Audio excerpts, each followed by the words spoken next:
मैं हूं अल्ताफ शेख, आप देख रहे हैं किंग स्टार 24 न्यूज। आज जो है बस की स्ट्राइक है।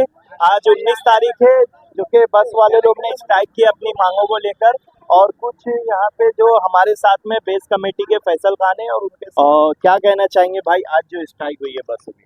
जो आज बीएसटी की स्ट्राइक हुई है, इसके जिम्मेदार जो है प्रशासन है। पिछले 10 साल से इन लोगों ने इनकी पगार नहीं बढ़ाई, महंगाई इतना बढ़ गया है। इसके अलावा ग्रेजुएटी बाकी है और कुछ वेटलिस्ट के जो ड्राइवर्स है उनको और बाकी के उनके वर्कर्स है, उन लोगों को भी परमानेंट करने की मांग है इन लोगों की। और मैं बेस्ट कमेटी मेंबर और हमारी पार्टी के तरफ से, हमारे पक्ष के तरफ से इस स्ट्राइक का पाठिंबा देता हूं। और हमारे एक्स एमपी जो हैं सैयद इम्तियाज़ जलील साहब, उनसे भी मेरी बात हुई।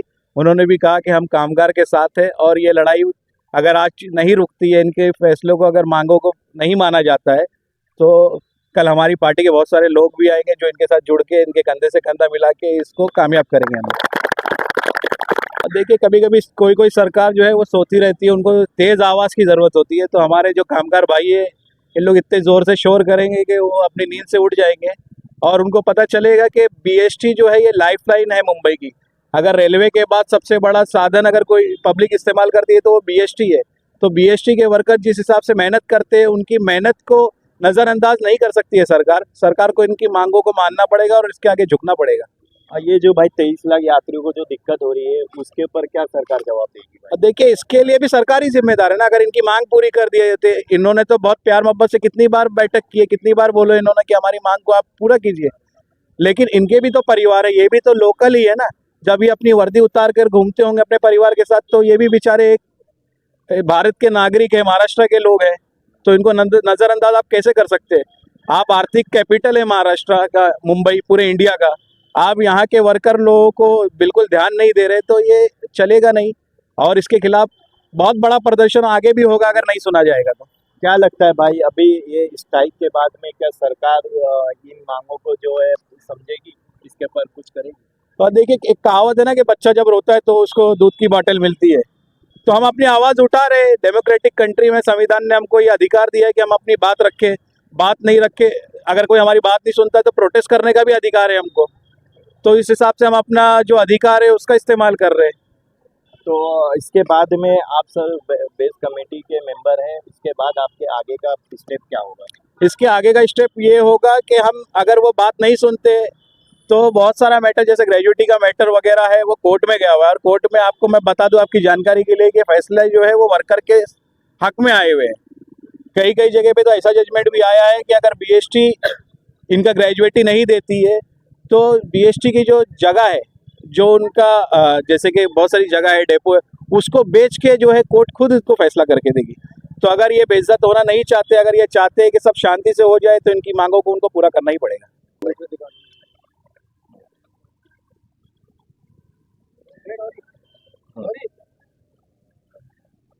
ये हमारा पार्टिंबा है और जो हम हमारे तरफ से, हमारे पक्ष के तरफ से हमारे कामगार भाइयों को दे रहे हैं।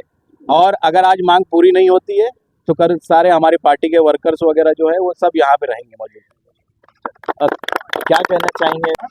प्रथमतः कसं आहे, जी लोक रिटायर होऊन त्यांना म्हणजे मृत्यू येईपर्यंत जरी ग्रॅज्युएटी देणार नसतील, 10 वर्ष जर रिटायर होऊन त्या लोकांना ग्रॅज्युएटी मिळत नाहीये, 10 वर्ष झालं लोकांचा वेतन करार होत नाहीये आणि जे काय भेटतंय ते तुटपुंच्या स्वरूपात भेटतंय। लोकांना जे सेवा हव्यात, मूलभूत सेवा, कॅन्टीन नाहीये, वॉशरूम नाहीये, रेस्टरूम नाहीये, ह्या सगळ्या सेवापासून कामगार काम करून त्यांना वंचित ठेवलं जातंय। याचा अर्थ काय? कामगार हा माणूस नाहीये का? त्या कामगारांना माणूस पण जो दर्जा हवाय तो कोण देणार? तुमचे आमदार खासदार एका दिवसात विलिनीकरण होतंय आणि बेस्टच विलिनीकरण व्हायला एवढे वर्ष का लागतायत? कारण काय? ते निष्ठावंत आहेत का? आम्ही कोण आहे? बरं, आम्ही काय परप्रांतीय आहो का? नाही, आम्ही इथलेच लोक आहोत ना। मग आमचा अधिकार आमच्यापासून का हिरावत आहे? झाले किती वर्ष तुमच्या या आंदोलनाला? प्रत्येक युनियन बोलते की आम्ही करतोय। आम्हाला कुठल्याही युनियनशी वैर नाहीये, कुठल्याही युनियनचं आमचं दुश्मनी नाहीये, परंतु आमचं काम करणार कोण आणि कामगारांना न्याय देणार कोण? जर कामगार मरेपर्यंत त्याला ग्रॅज्युएटी भेटणार नसेल तर तुमच्या ग्रॅज्युएटीचा फायदा काय? आणि ती ग्रॅज्युएटी तुम्ही एक संघ देत नाहीये, ती पण तोडून देतात। समजा 10 लाख ग्रॅज्युएटी आहे, तुम्ही 2 लाख 1.5 लाख 2 लाख 1.5 लाख टप्प्यात देता, तो कुठलंही मोठं काम करू शकत नाही. त्याचेच पैसे त्याला तुम्ही 10 वर्षांनी देणार, तेही तोडून देणार. तो कामगार जगणार कसा? एवढी आपली आयुष्यातली बहुमूल्य वर्ष देऊन देखील तो पूर्णपणे जगू शकत नाही. स्वतःचं करिअर तो उभं शकत नाही. त्याला फायदा काय मग तुमच्या कंपनीचा?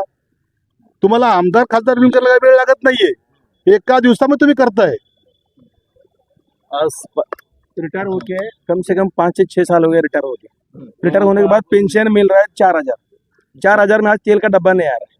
आप कोई दुकान में जाओ 4,000 में तेल का डब्बा लेके आओ, बेचारा वो अपना फैमिली कैसा करेगा?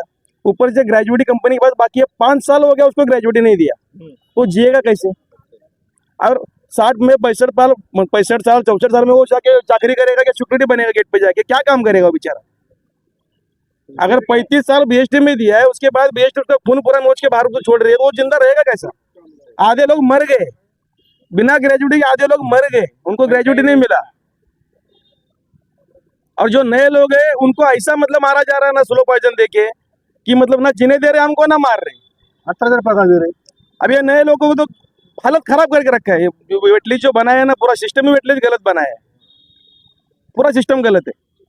वही मांगे हम लोग की, जो 10 साल से पगार नहीं बढ़ाया वो पगार बढ़ाओ, जो नए लोग हैं उन लोग को अंदर परमानेंट करो, बस बाकी कोई डिमांड नहीं है। समान होतं. और पहली बात तो ये खान साहब अगर बेस्ट कमेटी के सदस्य है, वो हमारे पास आए, हमारी 2 बातें सुने, उनके दिलों से उनको मैं चाहत के शुभकामना देता हूं कामगार की तरफ से। अरे कोण म्हणतो देणार नाही? कामगार व्यक्तीचा विजय.